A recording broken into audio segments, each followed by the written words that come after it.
ये तस्वीरें अद्भुत हैं। ये गिद्ध अद्भुत है। ये खबर अद्भुत है। तस्वीरें कानपुर की हैं, जहां के ईदगाह कब्रिस्तान में एक सफेद हिमालयन गिद्ध को लोगों ने पकड़ा है। इस गिद्ध के पंख लगभग 5-5 फुट लंबे हैं और एक्सपर्ट्स का मानना है कि इसकी उम्र सैकड़ों साल लग रही है। लोगों के मुताबिक कई दिनों से ये वहां अपने साथी के साथ डेरा डाले हुए था, जिसको देखकर बच्चों में खौफ था तो इन गिद्धों को कुत्तों और बाकी जानवरों से खतरा। ऐसे में ईदगाह इलाके के ही रहने वाले शफीक नाम के युवक ने इसे पहचान लिया और इस गिद्ध को संरक्षित जीव मानते हुए रेस्क्यू किया। कानपुर का सबसे पुराना कब्रिस्तान है और यहाँ आज एक विलुप्त हो रहे गिद्ध को लोगों ने पकड़ा है। ये गरीब लोग हैं, ज़्यादा पढ़े लिखे नहीं हैं, लेकिन इसके बावजूद इनको इतनी समझदारी जरूर है कि इनको पता है कि गिद्ध जो है विलुप्त जीव है और उसको दिखाई पड़ा, इन्होंने उसको पहचाना, उसके बाद उसको पकड़ लिया है। हालांकि इस दौरान उसे कई लोगों को पंजे भी मारे हैं, काटने की भी कोशिश की है। ये जिन्होंने पकड़ा है सफीक है, इनसे पूछते हैं कैसे पकड़ा है।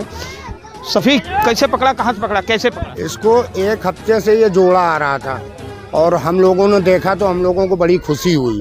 हमारा पूरा परिवार इसमें लग गया कि अगर पकड़ मिल जाए तो भारत की बदनामी जो इंडिया के अंदर हो रही है कि गिद्ध नहीं है और तमाम बातें हैं, तो हमने इसको अपनी हाथ पैर ना देख के पूरे परिवार ने इसको पकड़ लिया आज।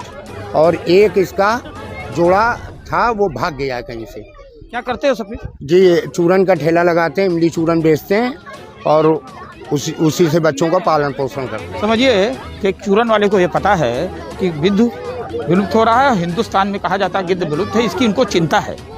हिंदुस्तान ऐसे ही नहीं सारी दुनिया का सिरमौर कहा जाता है, क्योंकि यहाँ के कोई भी लोग हैं उनको ये पता होता है कि हमारे देश के लिए क्या चीज़ जरूरत है। एक युवक और भी है जो लोग पकड़ा, कैसे इसको रखे हैं, काट वाट?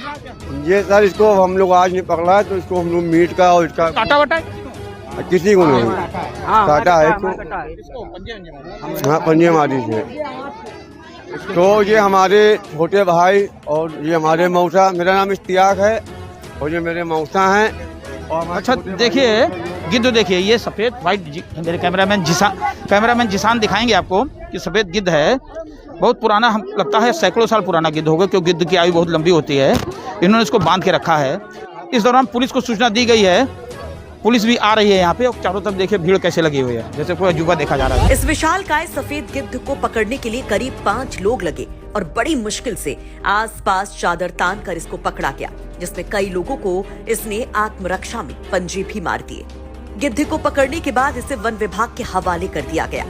अब वन विभाग के अधिकारी इसे बड़ी गुड न्यूज और सौभाग्य की बात बता रहे हैं। जैसा कि आप लोग देख पा रहे हैं, ये white headed Himalayan griffon vulture है जो शेड्यूल 1 की श्रेणी में आता है और संकटग्रस्त है। हिंदुस्तान में और हिंदुस्तान के बाहर भी इनकी जनसंख्या काफ़ी पॉपुलेशन कम हो चुकी है। ये जो वल्चर देखने को मिला है कानपुर में, ये जो व्हाइट हिमालयन ग्रिफिन वल्चर है, इसकी जो लेंथ होती है वो 95 to 130 सेंटीमीटर के आसपास होती है और इसके जो पंखों का फैलाव होता है वो 270 से लेकर 300 सेंटीमीटर के बीच में होता है। ये बड़े सौभाग्य की बात है कि ये वल्चर जहाँ से भी उड़ करके इस कानपुर में आया है और जैसा कि अवगत कराया गया कि जोड़े में था, अगर उसकी फीमेल या मेल जो भी है वो अगर मिल जाती है तो ये प्रजनन योग अच्छे पक्षी हैं जो हमारे लिए काफी यूजफुल होंगे सोसाइटी के लिए। इस गिद्ध को देखने के लिए मानो मजमा सा लग गया। सैकड़ों लोग इकट्ठा हो गए, जिन्हें कन्नौलगंज पुलिस ने जैसे तैसे हटाया। वहीं एक्सपर्ट से लेकर आम लोग हैरान भी हैं, क्योंकि ये हिमालयन ग्रिफोन वल्चर है। ये हिमालय पर्वत में 13,000 फीट के ऊपर बर्फ की चोटियों पर पाए जाते थे, जो अब देखने को नहीं मिलते हैं। आखिर हिमालय में जो सफेद गिद्ध विलुप्त हो गए हैं, वो कानपुर में कैसे पाया गया? सवाल है कि आखिर ये गिद्ध यहाँ कैसे आया? वैसे वन विभाग अब इसके जोड़े की भी तलाश में लग गया है, क्योंकि माना जा रहा है कि अगर नर गिद्ध यहाँ पर है तो मादा गिद्ध भी शहर के आसपास ही रहेगी। उसे ढूंढने की कोशिश में ईदगाह कब्रिस्तान में फिर आएगी। ऐसे में उसके मिलने से इस प्रजाति की ब्रीडिंग हो सकेगी, जो पर्यावरण के लिए किसी वरदान से कम ना होगी। कानपुर से रंजित सिंह।